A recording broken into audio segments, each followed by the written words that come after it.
بە سپۆنسەری فازلینک باسی ڕۆژ پێشکەش دەکرێت.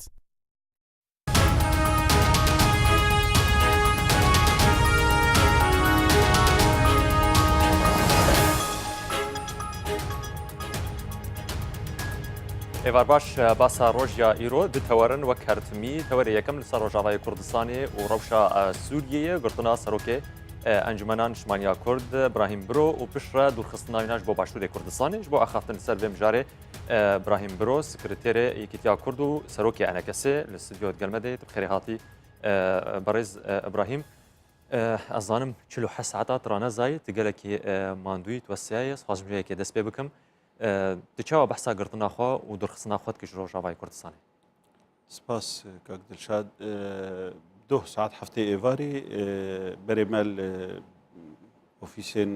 پارتیەک هاتبوون ئێریشکردن ژە ئالیگرێ پێیە دێرە پارتیا پەدەکەسی و یەکیتی بڕێدێ ئەسایشێ پێیە دێ ئەم دۆرپێچکردن و ئەس گرتم و برم ناوەندێک خۆی پاراستنی قیادەکە لە گوندێکی سەر ڕیا عامودێ ڕۆژاوای قامشۆ گوندێ ناوکوڕێ لێ دەرێ 6 ساعتە ئەزمام من کەسێک نەدیت من کەسێکی بەرپرسیارژی نەدی و کەسێکی پرسیش من نەکرد تەنێ زانم چوون و هاتن ئەو هەبوون ینی پەو شێور دەکردن ساعت یەک و نیوێ شەوێ دو ئۆتۆمبیلە هاتن ئەز ئانیم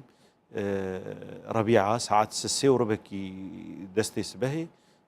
ئەس دەرباسی ڕەبیعا بووم و مەقەرەکی پێشمەرگا هەبوو پێشمەرگەی ڕۆژاوا بوون لێ دەرێ ئەس گەهشتم وان های وانش تشتێکی تنەبوو هەنکی ناو باژاری ڕەبیعا دمەشیا مەز بخۆ گەهشتم وان و هەژمارێکش پێشمەرگا پێشوازیان مەکردن و دەرباس بوون دوور سەکنی یاژێ تەئامن بوون گوت نێزیکی پێشمەرگا بوو ژبەر بۆ چۆلە نا ئەوان بەری ئەزوان ببینم وان ئەس دیتم ینی بانکردن کی چی چتکێ ینی هێدی نێزیکی هەبوون بەێ چما هاتگرتن تا چیژێ فێم کەرش بگەرێ ینی سەدەماگرتنیش خۆوان نەگوت لێ ئێمە ئەم دزانین ینی ژبەر ڤان ڕۆژێ داوی گەلە کریارکردن لە دوو هەف ینی ئێریشی ئۆفیساکردن نویساندن لەسەر ئالا کوردی بە خیانەتێ دانین گوتنێ خراپ دانین سەر جەنابێ سەرۆک بەرزانی دانین سەر ئەنە کەسێ دانین ولۆژی گرتنا منژی دوو وێ هات ئەتبێژم ئەوە ینی پێدێ هەر جاراوان کارا دکێ لێ ئانەها دە ئاستەنگین نەباش دەیە ڕەوشک خراپ دەیژ ئالیە ڕێڤەبەریە دێ ئەف ڕێڤەبەری تشتێک ملەترە تەقدیم نەکرد تشتێکی سەر نەکەت ژعالیە سیاسیجی بە ئالیشکەناندنێ دەیە ئەو دخوازە ئانەها ناکۆکی کێ چێ بکن ینی بە تایبەتژی مەسەن وەختێ ئێریشی ئۆفیساکردن و گوتنێن خراپ لەسەر ئەنە کەسێ و لەسەر هەرێما کوردستانی و سەر جەنابێ سەرۆک ژنا و زارۆکات شینن ji bo hinekî ew pevçûn çê bibin û ew bibin lê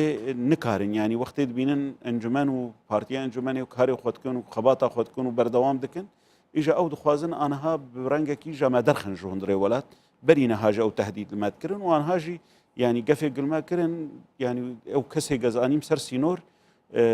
got yanî vê carê tu derbas bû nigê nehat şkenandin lê cara bê tê bê qet kirin yanî هەگەر tu bizîvire hundirê rojava êrişkirin li ser nivîsingehê we wek yekîtî wek pedekê hate kirin diha desteserkirin di demekê Sekretêrê Yekîtiya Kurd li Sûriye û hem jî serokê Enekesê armanjkirina te şexsî ye yan jî wek serokê Enekesê yan jî wek Sekretêrê Yekîtî ye na bahoriya me de yanî ew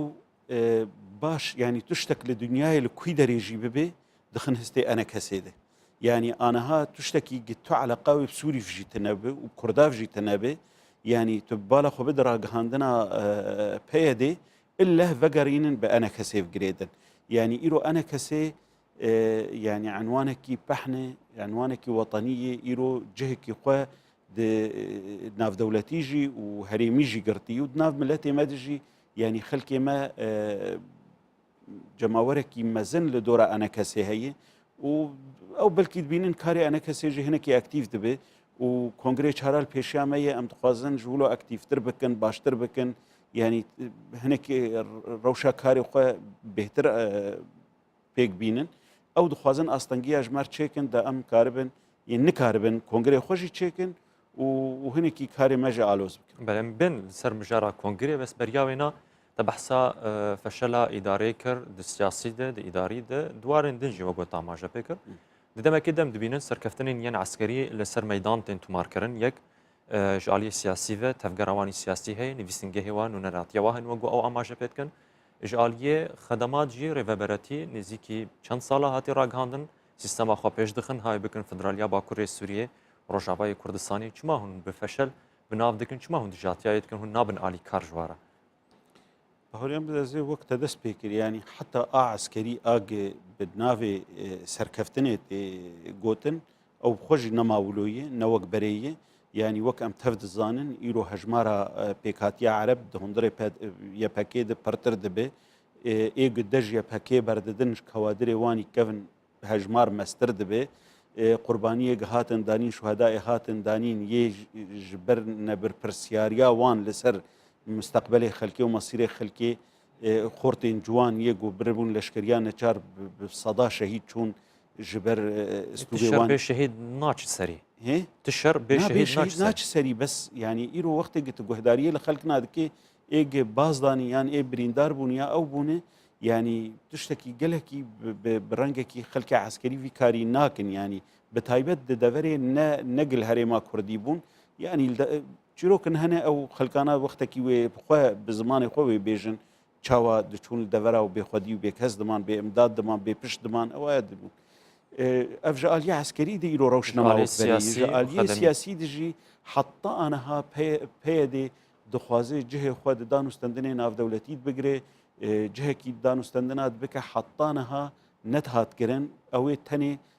hêviyê xwe li ser Rûsya girê didan berî ku Rûsya û Tirkiye li hev bên me serdana Rûsya kir û me ji wan xwast me got ew sozê hûn didin peyedê û berî niha jî di sala 2014 jî car di we sozin dabûn peyedê gişandek Kurdî serbixwe hebe em dixwazin heqeta wê nas bikin Rûsya got me ti soz nedane kesî û ti sozê wilo tinene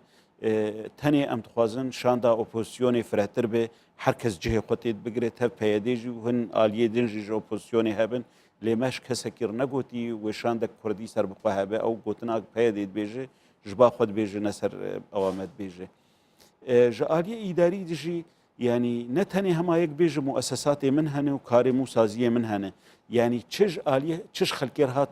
pêşkêşkirin yanî xedemat ji xelkê re nehatinin pêşkêşkirin ne ji aliyê kahrebê de ne ji aliyê avê de ne ji aliyê nan de hemû tişt li paş ketiye bi ser de yanî gelekî deraebê mezin ji xelkê tên stendin û taybet vê dema dawî de xelkê yanî nema neçar bûye yanî kar tune şuxul tune û bi ser de jî deraeba ji wan distînin û xedematê avê û kahrebê û ew tiştana jî tinene yanî roj bi roj xelk dûrî vê kesekî heger ji rêveberatî ew jî bi ter heger mêvan bayê bigota wergirtina derîbê ya ji gumruk be tiştekî her dewletekê dibe ji bo birêvebirina jiyana xelkê ji bo parastina wana li hemberî parastina wana divê derîbe bêstandan û xedeme jî heger kehrebeya av jî kêm bi qeyraneke dever tevgirtiye heger yek xwe bike desthilat û derîba bi kêfa xwe bistîne û rojane ser xelkê li dinyayê gişî sîstemek heye tiştek heye em dizanin hin welatê Ewropî yanî derîbe yanî mebalixê mezin jî tên stendin lê li gorî wê kar heye şuxul heye ew derîbe dibe tiştek ji xelkê re yanî ji bo pêşeroja wan na tenê ê wan yanî wek fermanayê yanî derîbê wan fermanin ne derîbe ne ji aliyê de jî yanî em dizanin şer li kîjan welatî hebe yanî xerabûn heye û ew heye lê wextê yek xwe dike desthilat û ji xelkê re dibêje ê min li cem her tişt bitwefir û ew mane me berpirsyarê wan dîtin û li vê de li Herêma Kurdistanê jî iddia kirin got li cema kahreba qut nabe me nevane ji Kurdistana Sûriyê têm û ez zanim yanî ez dema ez mamim zêdî 4 saeta kahrebe li devera herî baş li Qamişlo 4 saeta dihat yanî çawa kahrebe mesen temîn dikirin av ez deverekê me xelkê bîrê wan tinebin avê dikirin yanî ava ew teqdîm bikin tuneyê û ji heme aliyê dide yanî meselê xedemata ne tenê wala av û kahrebe tenê yanî divê hinekî xelk bi jiyanek xweş bihesin te behsa sê asakir hem siyasî hem serbazî hem jî xedemî زێدەباری vêyekê nabîne ku îro desalateke heye Rojavayê Kurdistanê birêve dibe ev desalata te dibêje ser sê asta feşel aniye karî bû te desteser bike ji bo heyama şeş demijmêran pişre te dûr bixe dervî sînor. أري أو زماني قوتي إي سلاحه إي تشقداريه يعني أو شخوف دسلات بقوتها سلاحي تشيبو وبوي قوتها سلاحي جي خلكي مجبور دكي يما أمنا بينن يعني أو هيزك رواية جبرتو شرعية أخوة نها تيستندن يعني أم دزانن لقالك ولا انقلابات جي تشيدبن أو قام بيجن سلطة أمر الواقع أبناء أوجي جبر نحرتش دستي ويدي جبرنا وتاني قضية هرمية قالك دست هند هرمي دي وقالك علي شو توصيفات دي توصيف راس جير هجر نأمر واقع أو يعني أم باش وك انجمن بيجن أو سلطة الوكالية بوكالة هنك تشت ورقرتنج ريجيم وزيدي وينا نكاربك يعني بسر قرتنا و هفالن و قالك في ساندن راگ هاندن كو لسر آسي نام دولتي پیوندی تکرن درباره قرتنا تش بو پرستنا جاناته تو برسف جوانا هات هەڵوێ سێوا مووقفێوا چوو بێگومان ینی دشکێلی کام هاتن گرتن دانوستەندن و کار و ئەو هاتن کردن و بە تایبەت ینی ئەمریکیا ئەمریکا احتیمامك باشکردن و vêz bê têkilî jî bimerkirin û ji bilî ئەمریکیا jî yanî hin welatê Ewropî danûstendin bo an riçêbûn û ew yanî gelekî jî nerazî bûn yanî gorî hevalên mir ştexilîne آخوینه یعنی چو کسکی دیپلماسی اروپی جی یان امریکی جی ناراضی بونا خپل سروان کارا دیار کردن چه هزا وهیه گو ایرو یان جون چه سوزه ددن حواله خو جبو وگر جبرته اماجه به کی کر او کس تانی سر سینور گوتی چناب جار کدت وگر ته گوتی از وگرم ته چا وگر دی ساکه برینه هاجی مرهاتی گوتن و وقت رژیم دیجی گلک جارا زحمتی چید بوم دکتن زندان ادو او ده لی هر وقتکی باوریامه امج ولات قدرنا کبن امکار خود هندره ولات خود بکن اما یعنی ما دایی برچاو خو برینه هاجی یعنی مانه دبن ناوی سازی مالبات شهیداد و مسئله اتهامات او خیانت او ما فکرن جبوگم و نگرن و ام بگریان و آن هاجی یعنی جارک دنجه بیجن وال سر تلویزیون کردستان 24 جم بیجن یعنی او دخوازن کردستان سوریش خلکی ویجی والا بکن و پارتی ویجی والا بکن و ام وینا قبول ناکن و ام وگرن و ام وک سرکردایتین پارتیین سیاسی وک تفگرا سیاسی وک انجمن اجتماعی کردی سیاسی ام مسئولیامه ام تحمل بکن قلنی و چبجی جبوی ام یعنی کاربن پاراستنا هرما خو بکن دوی هبون آمد هرم آمد هبه یعنی اما هویما و بهوریما ملت مته و امدنا ملت خودبن او ملت جماعی تهوی نزیفک مزن و هجماري مزنج خورتي مو جواني ما دركتنه لأم دنارن أو ملتي مال دورا ميو أهلي كارياماتك ومديجي دوه چاوا خلقي ما سرهلدان دكرن قوبيشندان دكرن ملت داد كفوك هولانا وأوي بردوام جي بكي أو هفيانات تجاري قطنابن جبو وگره وني چاوا وگرن هون دبينن كو نيجيول روجاواي كردستاني نماي وك أنا كسي تپلانی وهنش بو وگرش برکو یعنی اگر انجمن پلان که دینش بو گوجه خو بگره روشاوای کردستانی سرکفتینه به چه انترناتیو هی الجمعه چه بدیل جمعه هیش بو وگره کاک درشاد انجمن جهندره کردستان سوریه در نکهتی و جهوید کردستان سوریه دی و سرکردایتی وند کردستان سوریه دنه و بوان کارا انجمن در نکهوه و انجمن نبرهیم برویه يعني هجر اوان كاري بو ايرو ابراهيم برو كاربن بلكي 4 حبيدج و 10 حبيدج درخينن لي انجمن بحمد بارتيه خو بحمد سازيه خو جناب اي قرطاب اي جوانا باي كسين سر بخو لهندري ولاتن وجيانا خلوي دك دوي زحمتيه درباز دكن وامي هفدو راغرن يعني هجر دمك بروجاب كيمتر زيدتر يعني فقرا ما وك واجبك السرما ان فقرن انما سلك شخصي يعني نما سلك شخصيا وابراهيم برول درفما يان سركرداي دي كي دل درفما امي تفد كاري خو بكن خلكي مي مايل ويدري بمين ما بس جو او ايرو وجهون اماجه بيتكن اصلا جورتن كرن وجهون اماجه بيتكن نكارن شالا كيال دارخن وجهون اماجه بيتكن فيسنجه هوا راسي هريشات كرن هناجين چارە سەریە بە هەفتوورە حتا ئەنا ئەو ڕێکەفتنی گۆت ناوەدە نهاتن جیکردن و تهمەتبار دکم خاینتێ هونژی تهمەتبار دکن گۆ بە تاکڕەویێ بتەفەڕودێ و چاوا بگی هفدو هیانا هونه بردام سر سیاست خو او جه بردام سر سیاست خو ناگین هفدو تبدیل ودانیه اش بوکو هون وگرم به همه هزا خو به پشمرگی خوش برو جاوا جالی کی ده یعنی او حتی سر گهاندنه بشاشی تی گوتن و یانجی مقصود تی گوتن انه حريك لسياسات اخوة وعشق دكول هم برهفت ساكنن اف گناه تفدد هستي آلية خوكري دسلات آلية بقوة خلقي دكوجه خلقي دقره خلقي پنابر دكي خلقي سورگون دكي او مسؤولية حمليني اما يعني ما تشتك جوان كارانه كري تاني ام تخوازن دولات خود كاري خو خبات اخو بكن جبر ولوجي ام دبين قوة اما شرعيتا كاري مي روابونا كاري مي ام کاری خو بردوام دکن لی همه کاری که حتی آنها یه شاش و یه چوت گتی کرن اوی گب قوتا سلاح و کری دستلات و حتی آنها جی یعنی اما و قوتا پیشمرگه الهرم کردستانی و جبن ناوی شرع براکوجی نبی اف هزهان در باسی هندر نبویی لی بگمان وقت بری نهاجی ما گلک جارا گوتی و آنها جیم بیجن یعنی اما ما تجاری نخستی بالا خو اف پیشمرگه ما بین جبوی شر پیاده بکن یا شر یا پکی بکن ابدا اف هزا هان چه بوج بو پاراستنا کردا بکن نه کردا بکوجه و ام به سیاست اخو و براغهاندنه و بدنګ خو د ناو ملت خو د همبر وان سکنن و از دوی بهوریه دمه ام کارم به کار سیاسی وان بشکینن اف سیاستا یک عالی اف سیاستا شمولی یا گل کردستان سوری ته کرن بدنګ ملت ما بخبات و کار ملت ما او بیش کناندن و پیشمرگی مجی وگرم پاراستنا خاک خو بکن و پاراستنا وی ملتی بکن و نه کشتنه بکن و نه براکوشی بکن او دبجن صندوق انتخابات بحكم نافو واد هوش في اكيد بجن باورجات ده صندوق انتخابات قرب بحكم وكي بالادس بالودكي وكي سردس ام انا هاجش صندوق انتخابات انا ترسن لتجاري انتخابات ندفي ظرف ولود تشيد به لدنيا تفي يعني ايرو وقت خلق بحث سوري دكن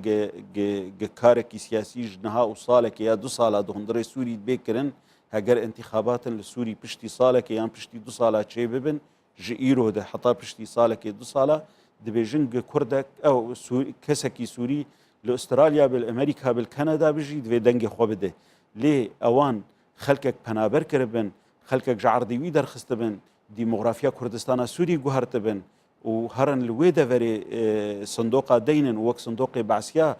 او دسهلات بن او بباريزن او بكن افانا نا انتخابات جي دو روشك هناك ارام دبي و دبن شعف ديريانا في دولتي دبي وهناكي خلكي دفري يان فقريا بن يانجي هجمارك جوار تشيبوي اف خلكانال كنن الهرما كردستاني لتركيا لاوروبا دبي اف خلكانا قش ناريني خو بدن نتهني قلت خلك كي دنت ديموغرافيا هرمي جهرتي او جندي حزام العربي مستوطنات عربة تشيبونه جبري 20 مال بون انها بون 400 مال تهرب دنجوان سركفتنا بك واتشيناب اما دكارين كونغري گهشته چه از باجد دکم سرداناتش بو كونغري بو سردارامه كارك اعتياب دي بو جهمن لويدري جز كاري خل ويدري بكم لي جواتك ما اعتيادي هبو دويدي وكأنا كسي ما جبوي كونغري خوي چارا هنك لجان تشكيل كرنا او كاري خو بكن جنها وهيفكي كاتشبوان لجان ارشيد بدور ودما كونغر به تحديد كرن هين دماي نهاتي تحديد كرن دم انا نهاتي تحديد كرن غرك هاتبها تحديد كرن لي ام مغريدا بيكانينا كاري فان كوميتا جهاتي تحديد كرن جه حطانا هم نقاش هناك يعني همو كونغري خوما القام شلو تشكرن يعني او هي نبوي جي گفتگو كده تدبين ظرفة امني يعني روشا امني لقام شلو لكردستان روجافا او حداياتا ناف براوا وتفدا ميدا ديري بده جوهم كونغري كي انا كسي شكن دست سيست كس حاضر بنت ده امي كار جير بكن ام تشي بكن تفي قام زانن ايرونيتي وان قالك خرابن وقالك يعني كرياري قد كن لديجي انا كسي او خلكي تحريض دكن وجبو ديجي كي انا كسي قالك روج بروج بلنتر دبي لي امي كار بكن قام كاربن وقبري تشيك دقل ويكي بحسابيكي تكرن بهاتناتا انا كسي اكتيف وحطا حدكي باش ج برياينا هقرت هف بري بك لێ دیساکی هەژمارە پارتیان تێت کێم بووە هەژمارە انقیساماتان شقاقاتان هەندێوێدە زێدە بووە ئەش بۆ چ vediگەرە مەخابن مەسەرەی پەرچەبوونێ و هەژمارە پارتیا شتێکی نەگەلێکی باشەوەم نکارن ینی دیفاعیت بەروێنات بکەن لێ دنیای تەفدیدێ وەختی حەتانە بە مەرحلە استحقاقاتە و دەنگدانێ و هەژمارێ و ئەو ئەف ناکۆکی چێ دەبن ینی پەرچەبوونی ئەحزابا چێ دەبن لێ ئاکتیڤ بوونا ئەنجومەنی بەهوەریا من دێ ینی ji piştî kongrêsê siyadê yanî encûmenê karî bû bi rengekî tevayî yanî bi partiyê xwe bi saziyê ciwana bi saziyê jina kesê serbixwe hundirê encûmenê de hinek ofîsê encûmenê aktiv bûn encûmenê xwe cihî kar kirin yanî ew tev de li ser hev bûn ji bo serkeftina encûmenê li alîkî din hinekê karê li derve hat kirin yanî derfetek çêbû em li derve jî karekî bikin û ew bikin yani ew serkeftin ji encûmenê tevdî reyî alîkariya ez bahwerim yani kesek bi tena xwe nikare karekî yani heta dawî pêşxê çi qas dewra şexs hebe jî lê karê tevayî tune be ev pêşketin çêne te xwe kandîd nake tu xwe berbijar nake ji bo kongrê çarem ev aniha ne yani ne cê pirseyê û ez wek kesekî dibînim wacibê xwe kirî yani merhelekê zanibim wê vê rîtmehanê ene kesê berdewam bi çalakiyan de heya got nemîne ji serokatiyê de ê min wacibê xwe kir û ez bihêvîm yani ê gişûnan bigire wê pêştir xînim ez xwazim vegerim kongrêsêm yek ji wan biryarê giring û hat dan ew bû ku pêşmerge ser ene kesê hat hesab kirin hûn dibêjin pêşmerga derbas nakin ji bo şerê birakujî çênebe tevdem dibêje em rê nadin pêşmerge bi vî sifetê hanê bi vî şeklê hanê teşkîlatê hanê derbasî rojava bibe ji bo got şerê birakujî çênebe gelo egerek mezin e got pêşmerge derbas bin şerê birakujî çê bibe aliyetine ji bo ku derbas bû şerê birakujî çênebe ev yani demek dirêj de yani berî kongrêsiya de danûstendinin yani bi hin kesên navdewletî jî çêbûn û bi Amerîkiyar jî çêbûn ji alî vê nadê pêşmerge Kurdistana Sûriyê zarwê me ne birayên me ne xelkê me ne mirovê me ne roja gihatinê bûne pêşmerge ji bo giparastina yanî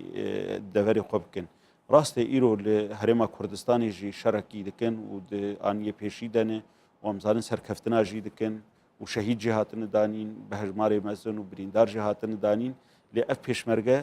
bi her halî ew ê derbasî Kurdistana Sûriyê bibin peyê dê wê naqebûl nake ji ber rêkeftinê wê bi aliyê bi rejîm ve ji alîkî de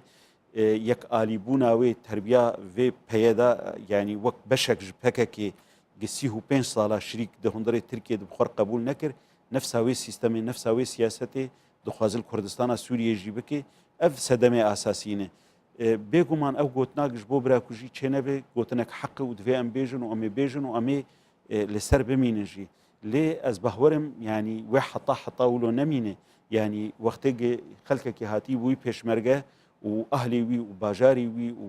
mirovê wî û diya wî û bavî tê îhanet kirin yani ew em ditirsin rojekê ji destê me jî ji destê herêmê jî derkeve yani heta aniha yani Cenabê Serok Barzanî ew semam emanê êgê nehiştê heta niha ev pêşmerge teherruk bin di hundirê Sûrî de karê xwe bikin ji ber van sedemê me gotin ji meselê Kurdayîtiyê û biryar di destê serokê herêmê de ya biryar di destê te de wek serokê encûmenê na bêguman ji bo xelk divêna çênebî îro pêşmergê me li Kurdistana Iraqê hatine tedrîb kirin hatine teslîh kirin hatine mûçekirin yanî bere kesek ji me re van tişta li nav hevdû nexîne gicarê peyê dê bêje wala ne ê encûmenê ne ê herêma Kurdistanê ne îro herêma Kurdistanê yani taxbek bi van pêşmergardîtî û îro li kêleka wê nav teşkîlatê pêşmerga de kar dikin yani ew derfet nehatî dan ji me re ge em karibin mustelzematê wan li hundir peyda bikin ji ber ê xwekirî desthilat nahêle em xwe biparêzin nahêlin em ofîsê xwe biparêzin nahêlin em kesayetiye xwe jî biparêzin ev karek jêr divê şoxulek jêr divê heta gem bêjin wala biryar destê kê de ye aniha îro ev pêşmerge bi biryara pêşmergeyê Kurdistana Iraqê şer dikin di cephê şer dene li herêma Kurdistana Iraqê kengî ew derfet çêbû ge em karibin li Sûrî wî karî bikin hingî em mesulya wê siyasî bêhtir tehemil dikin يعني قرطنا بوار بتني شكلي بو يعني و بيشمرقا لسروهات حساب كرم بتني تشتكي شكلي بو نا ام يعني جاردجي برپرسیارن و اف پیشمرگی کردستان سورینن يعني ام دخوازم فيجي بدون خياني كرن تاني وك انجمان وقتي ام شرعيتي دوام پیشمرگات دبينن اف پیشمرگا نئي بارتي كن و نئي انجمان ينجي اف پیشمرگي كردستان سورينه خلق ملتي كردي سورينه كاركي خباتكي دكن جبو ملتي خو مجي وك انجمان جروجا ما بخغرتي لحمد دولتي دنياي لاوروبا لامريكا لروسيا لحمدري ام روشافان پیشمرگاش خلکر ددن خویانی کرن بله جاف خلکانا ایمنو و وگرن ولاتی خو قالك سپاس ابراهيم برو سروك انجمن اجتماعيه كردي بسوريا تتقل مدبو قالك سپاس بو تبليبوناتا سپاس بول سپاس نافبرك ورد قرنو باسي روش بردوام دكا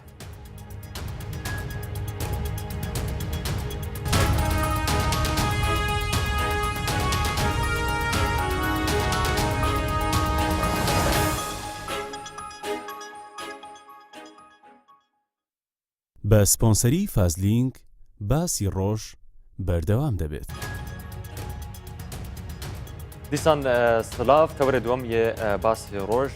درباره اپراسیونا یا هر دوم خبرین ینگویرو خازره ام دست بید کن بحثا وینا دکن حیانها هزن پیشمرگام به آلیکاریا هزن ها پیمانان کاریمون حتی کوی راهیا 17 کیلومتران پیش کون هشت گوند کنترول کرنه جپنجه صبحان ده او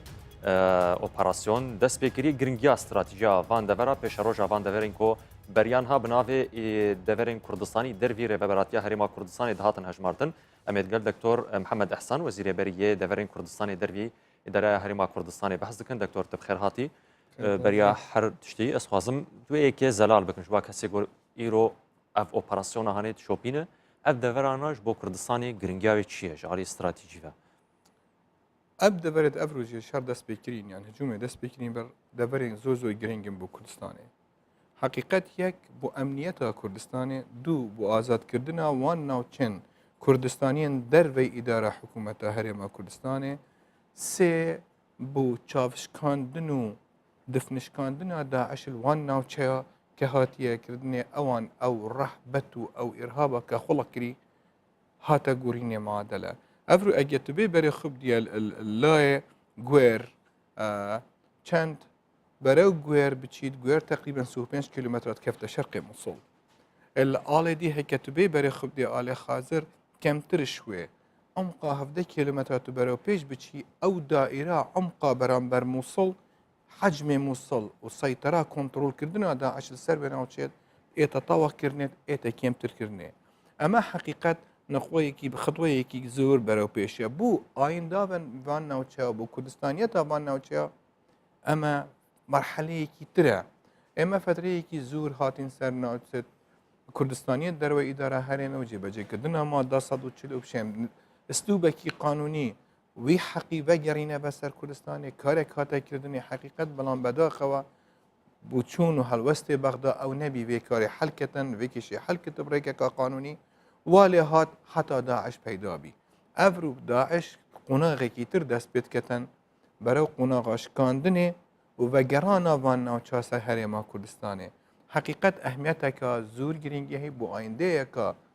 کردستانه وتر و بو معادله امنیت و سقامگیری ناوچه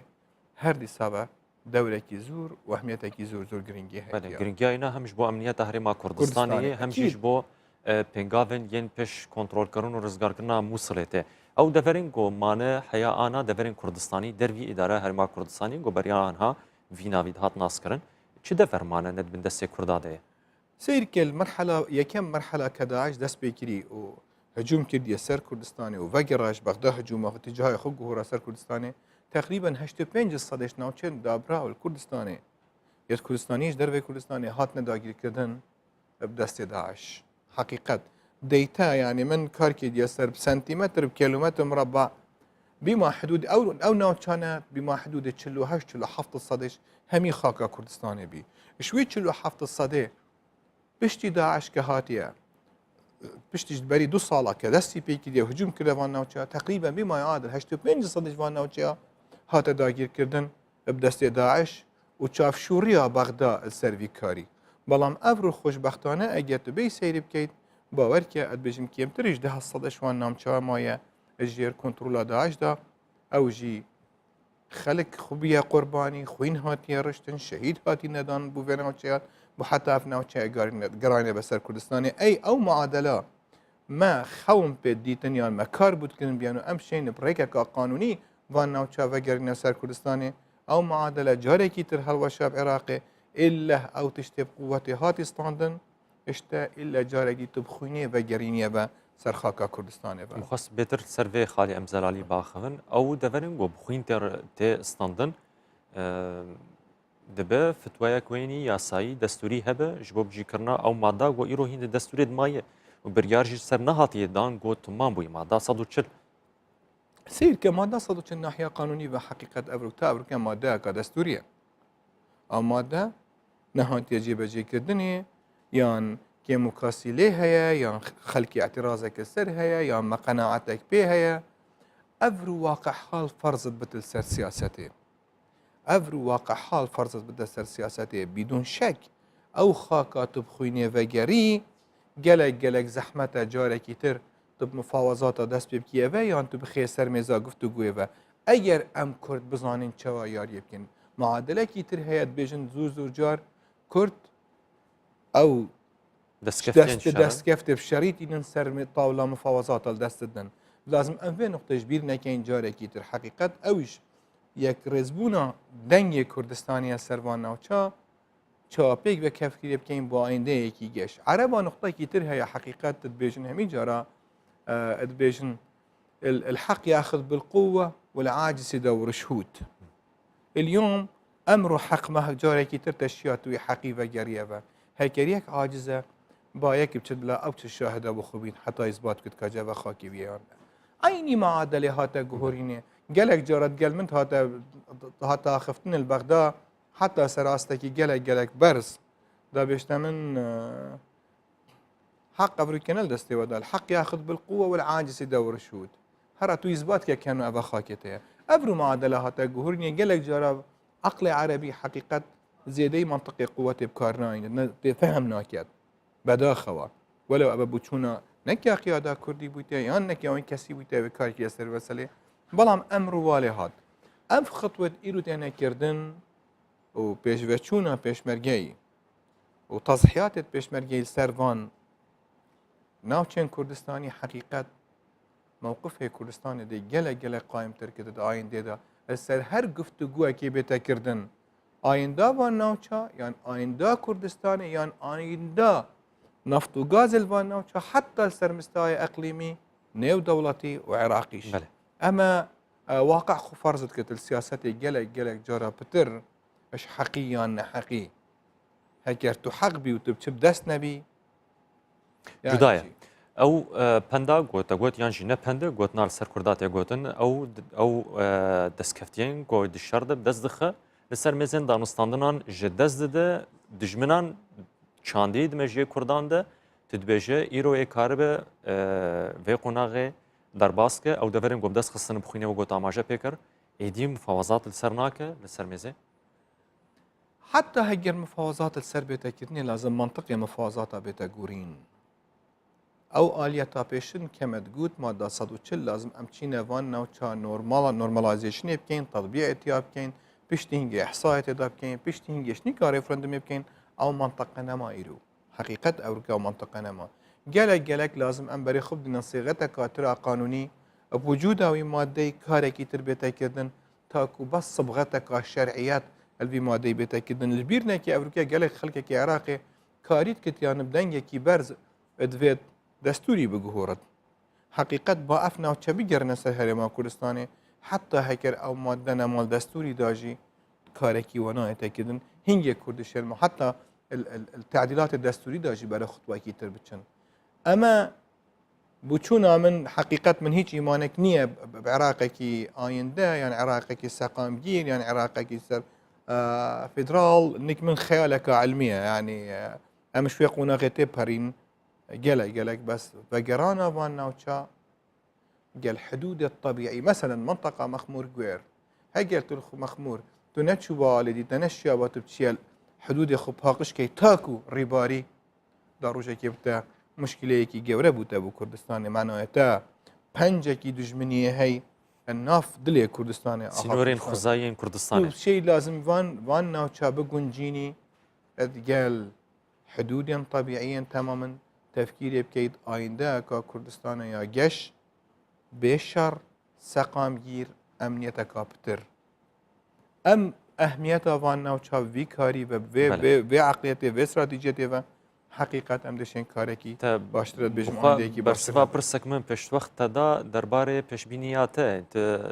شوازه کی آخری کو آینده یک ما درج دگل عراقی هیچ بو گنجاندنه وش بو دارشنا دستور کنش بو دورا بس تبخو گوت تو عراق ایدی زحمته به هفر بردوام بکرد تبینه و ورد دابش کردن یا جی اف واقعی گو ایرو هیه یا کو لسر چند دوران تن دابش کردن ایدی عالی هزن ناب دولتی جیته بحث کردن با واقعی امر واقع. هاد بيجم لازم امر كردستاني وسط تفكيري بكين كاري بكين بو باشترين سيناريو خو حاضر كين بو خرابترين سيناريو work for the best prepare for the worst بو چونا من باشترين سيناريو اوا تو خو حاضر كي بو سر بخويا كردستاني كاري سر نكيد نديره 20 سال دي 5 سال بي 5 سال دي تبزفريه با 100 سال دي تبزفريه عيني منطقي افرو پیوسته کردستانی همی پیک و قازانجل افرو وضع بکن اس نابجم استغلال ضعف خلقه کی ترکن بلام نکار کردن میکانیزم کا کون الولاتی خاطی کردن نجاحت نیا المصلحت همی کسی کی دانه کردستان برای سر بخوی کی خوب شد مصلحت عراق دا مصلحت کردستان دانه ایرو بو اجبر منشیا ام عراق کا سقامگیر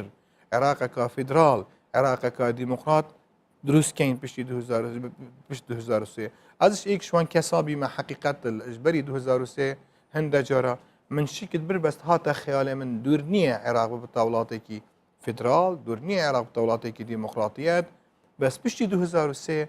اف خياله بو من هاتا اثبات كرنيه بشتي فتره كي زور كرد البغداد حقيقه اف خياله علميه اف نايتا كردن اف خونه پیش نخو لازم ام خو حاضر کیم بو سیناریو کیتر سیناریو جیران باش به هفت دورا سیناریو جناریت باش سیناریو ام پیک و کار کین سیناریو تو ایرو ام وظائر العراق وضعك بيابيته محافظه قبول ناكد محافظه كش خلكي كي ولاتك ترش محافظه كي تربيت محافظه قبول ناكد موظفه كش ولات محافظه كي تربيت ابا خلكي بصره قبول ناكد خلكي قرنه بتشتويري خلكي بصره ايرو كد بجد هيك دو وزير حكم محافظه بصره نبن امج سر بخوي وجين بو كرد تدي قبيل كيسر خو ترجع اولي كبويته بشكش في ولاتي بقوته وظلم وزوريه بيت تاريخ زيادترش 8 ساعات زيادترش مالورانيه وقربسريه ودربدريه نديتيه تا جورتين فرصه دايا في ولاتي بشتي 2003 همي طاقات خود دانا في ولاتي طولاتي كده سقامگی کی تا دستورك دينا تا خلقكي خدا كشتن بورزگا كار نهاته كردن جيان هكر توقف جيان نهاته كردن جيان نار وسط هكر تبيجي عراقي خدا حافظ جان تو عراقي طلاق دي بسي طلاق الشرعي افدورين گو هاتنه رزگار کرن چه آماده کاری جربه کرن باشه جبو آوا کرنای ناش بو وگراندنا خلقی جبو پاراس ناوی فتره کی زور بس یکم وزیرین آچین کردستان دروی هریمی حقیقت ایرو پیوسته حکمت هریم کردستان جیج و قیران سیاسی مالی های سیاست آخو برام بروان ناوچا بیگورد هکر ام سیاست آخو یا بوچونی و آبادان کردنی نگرینه دهی داعش دورنی دوز بدافش حيانها سياسة هاتي بيرو كردن سياسة هاتي كردني ناحية خدمات ناحية آبادان كردني حقيقة أم كم خمبينا منش يا أم كاركي وابكين ليش بر دربي إدارة هرمي إيش دربي إدارة هميري بأفريقيا مادام ديتا سر إدارة مادام أفريقيا بقرا لازم بلانكي جنجاو بلانكي تماما بيتا كردن أم وانا وشا جاركي تربشين آبادان كين دعمكي نيو دولة البينين آبادان كين حاضر جرتنا انجي وين وابنينا با اسوي تشبه با قناغه وانا چا تشبيه كم قناغه كردستان بشتي نوتويكي كردستان ولاتكي ويران بيده حقيقه تا كو نوتو ششد حتى نوتو هشتش هكر زور بي رخراوتنا ودولتي نهاتبان 986 نهاتبا خلقي كردستان بشرفانه كاري خونه كدبا ايرو منش شامل ورق نخاري عيني كار عيني توجه عيني روحيات لازم ام عيني كاركي وابكين سربان ناوچا بلانكي گنجاو پلانکی دار برژین تماما دەست بەڵێ. ئاوادانکردن ئاوان ناوچە بکەین نەک ئاوادانکردنا جاددا بکەین ئاوادانکردنا شخصیەتا خەڵکێوان ناوچە بکەین ئش بەر شخصیەتا خەڵکێوان ناوچە هەندی نەستیقرارێک تێدا هاتیەکردن هەندی جموجوڵێکی سیاسی نەشرعی تێدا هاتیەکردن تا حەدێکێ مەحزوز بووە حقیقەت تا حەدێکێ ئەو سیقە بخونەمایە مەفروض ئەم کارێکی گونجای بکەین ژاڵی تەمامەن قانونی بە بێتر سپاسم دەمێ فێدەش دەمێ ببینم دکتۆر ژاڵی قانونینە ئەف دەڤێرن گۆ نهتێن ڕزگارکردن بێ چاوا بەشداری ڕفراندۆمێ ببن گەلۆ ڕفراندۆما گۆ ئامادەکاری ژێرتێکردن بێکردن ئەوانە وێ بەشدار بن یانە سیرکە دوو بوو چوون هەنە یەک هیچ بەشداری تێدانەکەن یان ئەو دوو ریفرەندوما بکەن یەک ریفرەندومەکی بکەن سەر ئاینداخ و ریفرەندومەکی بکەن سەر ئایندا کوردستان لە عینی وەختی خەڵکی تو کابراایەکی خەڵکی هەولێری یان زاخوی یان سلێمانیان دووکێ دەنگی بدت بۆ ریفرەندوما کوردستانی خەڵکێوان ناوچە دوشەی ساغەکە قانونی بینیە دەرێ خەڵکێوان ناوچە بەس هەم دیسا بە محتاجی گفتوگویەکی تەمامین گەل عێراقێ پێویستە ئەمنوکێت گەل عێراقێ باخەبین سەرێن مەسایلە ژبەری شەر خلاص بدش بەر هەکە شەر خلاص بی و داعش نەما زمانێ بەغدا بەرامبەر کوردستانی دەتەگورینێ زمانێ تەحالفانێ دەوڵەتیش بەرامبەر کوردستانی دەتەگورینێ حقیقەتە ترسەکەی ئەس من بێشەک ئەز من هەمی جۆرە گوتیە لازم ئەم خۆ حاضرکەین بۆ کورتە شەڕێکی تر دگەل دەگەل حەشدی شعبی هەیە دگەل جیو بۆ پاشماوێن داعش هەیە دەربارەی مووسڵێ ئامادەکاری تێکردن وە گۆتە ئاماژە پێکرد گەرەکە ڕفراندۆم بێکردن بەریا بداوی هاتنە شەڕێداعشێش بەر سەدەمێن گۆتە ئاماژە پێکردن شەڕی مووسڵ گەرەک دەست پێ بکە پێشمەرگە بەشدار دەبێ پەکەکە دەبێژێ دبە ئەژی بەشدار بم یکیتیژی دەبێژە پەکەکەش ڕۆژە ڕۆژدە هەفبەشت گەلمەدە دشڕێ داعشێ حکوومەتە هەرێما کوردستانی وێڕێ بەهێزن دەبدە بەشدار بەدگەلدە حقیقت مبخۆ بە کوردیش کەرەمە خۆرە حدودێن پەکێکە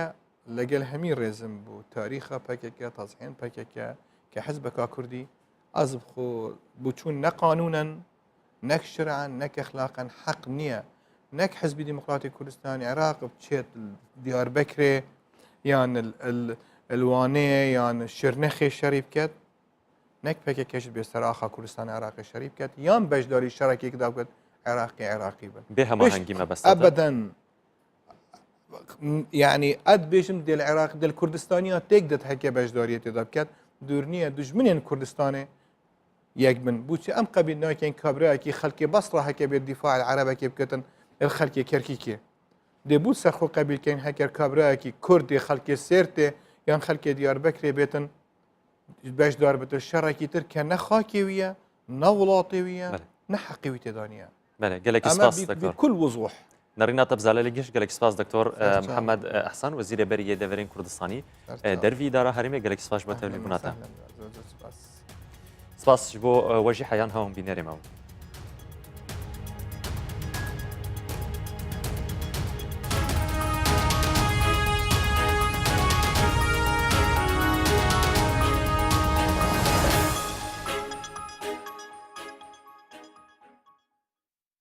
بە سپۆنسەری فازلینگ باسی ڕۆژ پێشکەش کرا.